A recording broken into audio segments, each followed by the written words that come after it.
नमस्कार, जय जोहार। जोहार छत्तीसगढ़ देख रहे हैं आप। मैं हूं आपके साथ राहुल सिन्हा और इस बुलेटिन की शुरुआत करेंगे इस वक्त की एक बड़ी खबर से, भिलाई से बड़ी खबर, जहां पर IBC 24 की खबर के बाद नगर निगम प्रशासन जागा है। डायरिया की जांच के लिए 9 सदस्यीय टीम गठित कर दी गई है। तो मोहल्ले में फैले डायरिया के कारणों की टीम पूरी जांच करेगी। टीम 10 दिनों के भीतर जांच रिपोर्ट भी सौंप देगी। सहायता के लिए कंट्रोल रूम भी यहां बनाया गया है। कंट्रोल रूम में 24 घंटे डॉक्टर और स्वास्थ्यकर्मी मौजूद रहेंगे। बड़ी खबर आपको बता रहे हैं भिलाई से, जहां पर IBC 24 की खबर के बाद नगर निगम प्रशासन जागा है और डायरिया की जांच के लिए 9 सदस्यीय टीम गठित कर दी गई है। मोहल्ले में फैले डायरिया के कारणों की टीम जांच करेगी। टीम 10 दिनों के भीतर रिपोर्ट भी सौंप देगी। सहायता के लिए कंट्रोल रूम भी बना लिया गया है। कंट्रोल रूम में 24 घंटे डॉक्टर और स्वास्थ्यकर्मी मौजूद रहेंगे।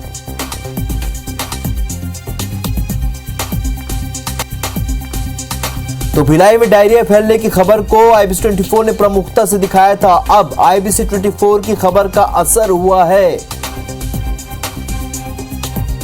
अनुभूति ठाकुर हमारे स्टूडियो की फोन लाइन पर जुड़ चुकी है। अनुभूति, IBC 24 की खबर का असर हुआ है, क्या कुछ निर्णय लिया है निगम प्रशासन ने? देखिए, आपको बता दूं कि IBC 24 की खबर का यहाँ पर बड़ा असर हुआ है और अब एक्शन मोड में महापौर नीरज पाल नजर आ रहे हैं। उन्होंने 9 सदस्यीय टीम गठित की है जो इस पूरे मामले की जांच करेगी। किस तरह से डायरिया फैला, कौन दोषी है, इन तमाम बिंदुओं की जांच करके 10 दिनों के भीतर रिपोर्ट सौंपेगी। इसके अलावा CMHO ने भी जो है कंट्रोल रूम की स्थापना कर दी है, जहां पर 24 घंटे जो चिकित्सक है उनकी भी वहां पर तैनाती कर दी गई है। एक जो नंबर है वो भी जारी किया गया है जिसमें 24 घंटे कभी भी जो चिकित्सकीय मदद है वो प्राप्त की जा सकती है। इसके अलावा मितानिनों सहित अन्य स्वास्थ्य विभाग के कर्मियों की ड्यूटी जो है वो लगा दी गई है क्षेत्र में। कुल मिलाकर अब एक्शन मोड में प्रशासन नजर आ रहा है और निश्चित तौर पर अब उम्मीद की जा सकती है कि डायरिया को जल्द ही कंट्रोल कर लिया जाएगा। जी चलिए अनुभूति, इस जानकारी के बहुत शुक्रिया आपका। बढ़ते आगे और शुरू करते खबरों का सिलसिला। छत्तीसगढ़ में आदिवासी आरक्षण में कटौती पर आदिवासी समाज और भाजपा लगातार सरकार को घेर रही है। लगातार धरने प्रदर्शन भी हो रहे। इसी बीच गुरुवार को भूपेश कैबिनेट की एक अहम बैठक हुई है जिसमें छत्तीसगढ़ में आरक्षण के नए विधेयक पर मुहर लगाई गई। अनुसूचित जनजाति वर्ग के आरक्षण को 32% रखा गया है। EWS के लिए भी 4% आरक्षित रखा गया है। देखिए रिपोर्ट।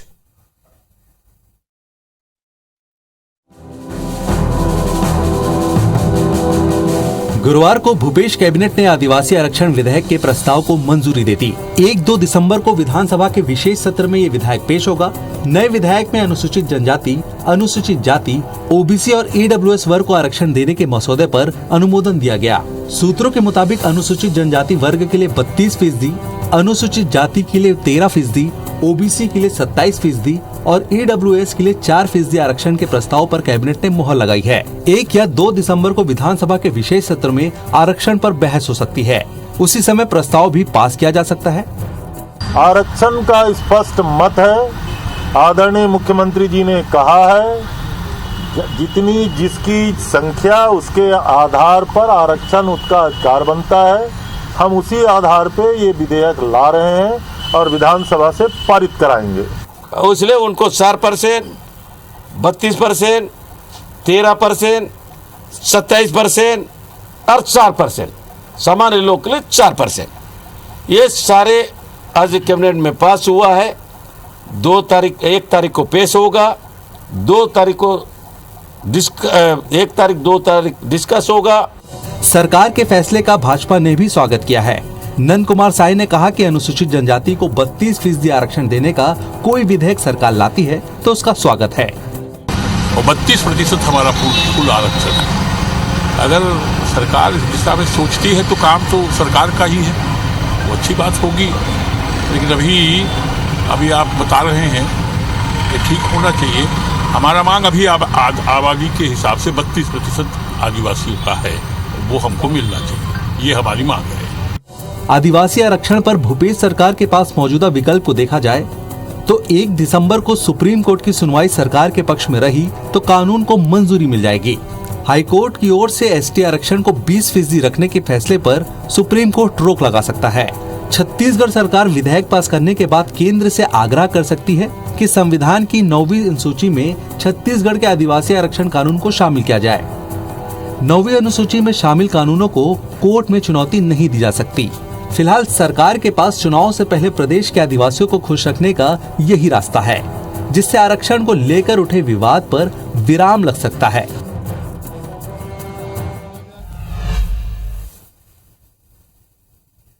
कांग्रेस का भाजपा के ब्रह्मानंद नेताम के खिलाफ कड़ा रुख जारी। मोहन मरकाम ने फिर मोर्चा खोला, कहा कि जल्द ही नेताम की गिरफ्तारी होगी, झारखंड पुलिस नेताम को नहीं छोड़ेगी।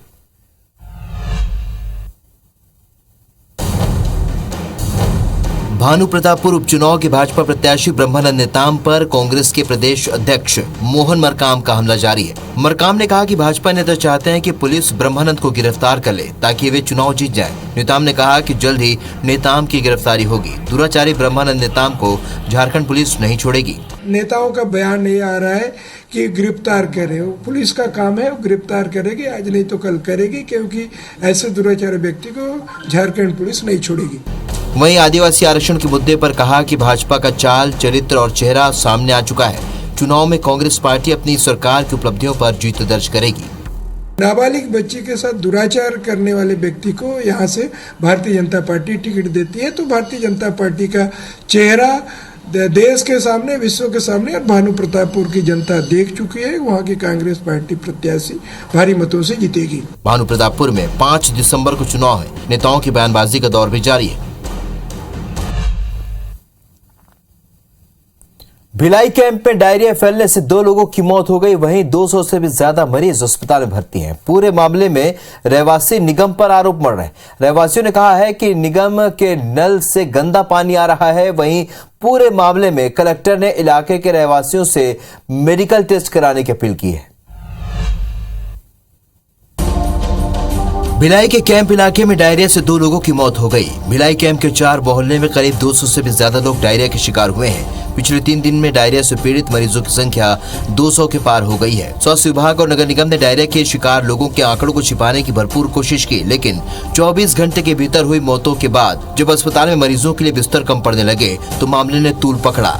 पानी अभी जो 4-5 दिन से आ रहा है, पानी एकदम गंदा पानी आ रहा है। वहीं प्रशासन ने 3000 से भी अधिक घरों में सर्वे किया है। प्रशासन ने जनता से अपील की है कि जिन्हें भी किसी भी प्रकार के कोई लक्षण है वो अस्पताल में अपनी जांच करवाएं। कलेक्टर ने दावा किया कि स्थिति अभी नियंत्रण में। लगभग 3000 से अधिक घरों का एक घर में जाके नगर निगम की टीम ने सर्वे किया है और जो भी जिनको भी लक्षण थे उन सभी को हॉस्पिटल में एडमिट कराया है। अभी सिचुएशन पूरी तरह से कंट्रोल्ड है। 200 से भी ज्यादा लोगों को डायरिया होना चिंताजनक है। निगम पर सवाल खड़े हो रहे हैं। वहीं अधिकारी मरीजों के इलाज की बात कह रहे हैं। इधर भाजपा ने प्रदर्शन भी शुरू कर दिया है। निगम के खिलाफ बीमारियों को प्याऊ घर लगाया। रायपुर में तेलीबांधा चौक पर बने डिवाइडर का सौंदर्यीकरण किया गया, लेकिन ठेकेदारों पर विवाद अब ये थम नहीं रहा है। टेंडर की प्रक्रिया में नियमों का पालन किया गया, जिस पर आज भाजपाई महापौर और अधिकारियों की शिकायत करने ईडब्ल्यूएस ऑफिस पहुंचे।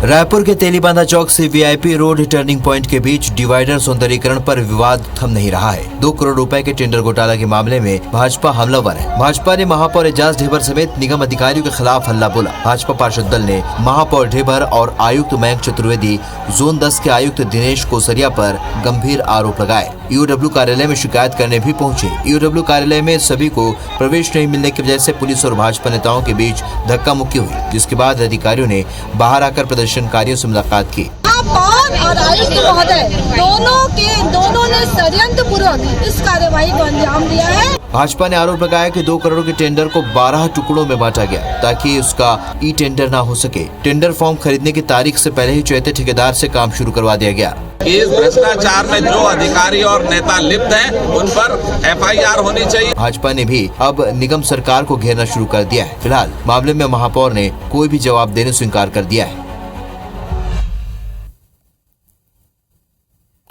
बलरामपुर के महामाया मंदिर परिसर में हिंदू और ईसाई समाज के लोगों के बीच जमकर विवाद हुआ। दोनों पक्षों में मारपीट हो गई। मामला पुलिस तक पहुंचा। क्या था विवाद, देखिए 1 मिनट में।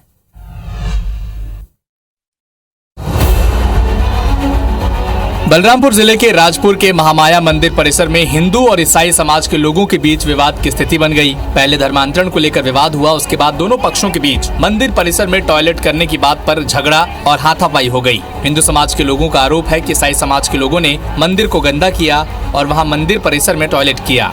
इसका विरोध करने पर मारपीट करने लगे। इससे पहले 20 से ज्यादा लोगों के धर्मांतरण के मामले में पुलिस ने 4 लोगों को गिरफ्तार किया है। कल रात इन्हें हिरासत में लेने के बाद से ही माहौल काफी गर्म हो गया था। थाना के पास 100 से ज्यादा लोगों की भीड़ जमा हुई, जिसमें से कुछ लोग वहीं पर महामाया मंदिर परिसर में चले गए। बाद में हिंदू समाज के लोग भी मंदिर पहुंचे तो दोनों पक्षों में मारपीट हो गई। पुलिस ने पहुंचकर मामले को शांत कराया। हिंदू धार्मिक भावनाओं को इन्होंने उकसाया है, भड़काया है और जो भारतीय दंड संहिता के तहत 295 का अपराध दंड बनता है, इनको पुलिस तत्काल गिरफ्तार कर इनको जेल भेजने की कार्रवाई करे। पूरे मामले में बीजेपी ने आरोपियों के खिलाफ सख्त कार्रवाई की मांग की है।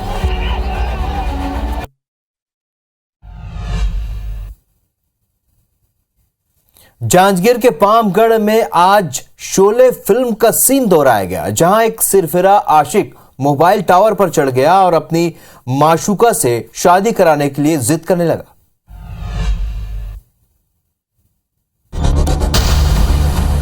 छत्तीसगढ़ के जांजगीर में टावर पर चढ़ा ये शख्स कोई मेंटेनेंस वाला नहीं है। टावर पर चढ़कर मोबाइल के नेटवर्क का इंतजार कर रहा ये कोई सनकी भी नहीं है। शोले फिल्म के इस फैन पर प्यार का भूत सवार है, वो भी एक नाबालिग लड़की से। घर वाले जब नहीं माने तो वीरू बन गया। अपनी डिमांड पूरी कराने के लिए टावर पर जा चढ़ा। हाथ में एक डंडा भी लिए हुए था, जिसे बीच बीच में पीटकर लोगों को धमकाता। तमाशा देखने के लिए नीचे भीड़ जमा होती गई। देखने वाले बढ़े तो इसे भरोसा होने लगा कि अब शायद मकसद में कामयाब हो जाए। इस बीच पुलिस और जनप्रतिनिधि भी मौके पर पहुंच गए, लेकिन ये उतरने को तैयार नहीं। इसका तमाशा 4 घंटे तक चला। आखिर में इसी के कुछ रिश्तेदार भी टावर पर चढ़े, किसी तरह नीचे उतार कर लाए। उसके बाद इलाज के लिए उसे अस्पताल पहुंचा दिया गया।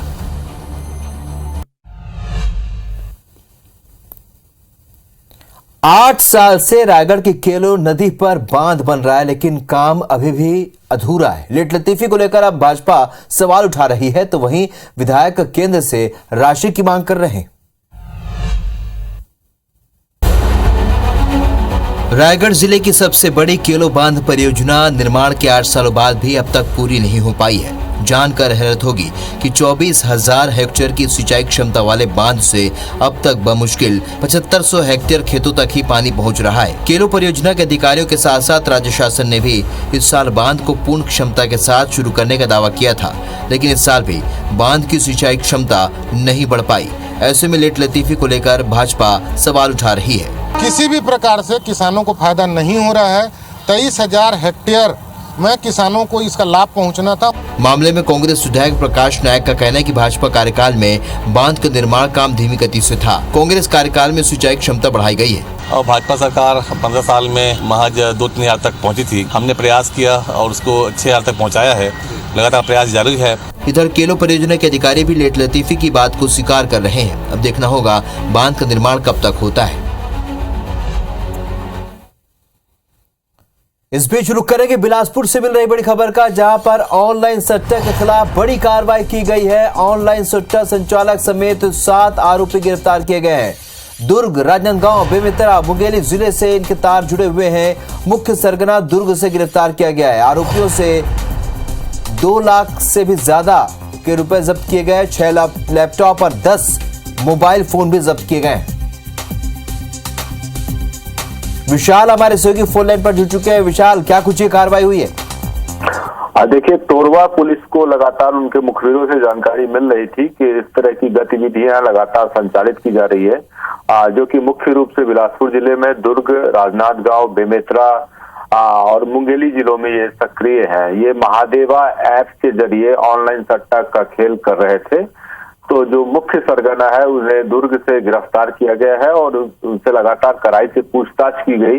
तो अन्य 6 लोग भी गिरफ्तार हुए। इनसे बड़े तादाद में रकम प्राप्त किए गए हैं। 2 लाख से ज्यादा का रकम है।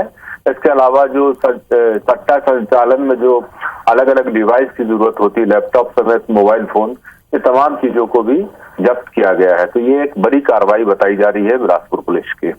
बहुत बहुत धन्यवाद विशाल इस पूरी जानकारी के लिए।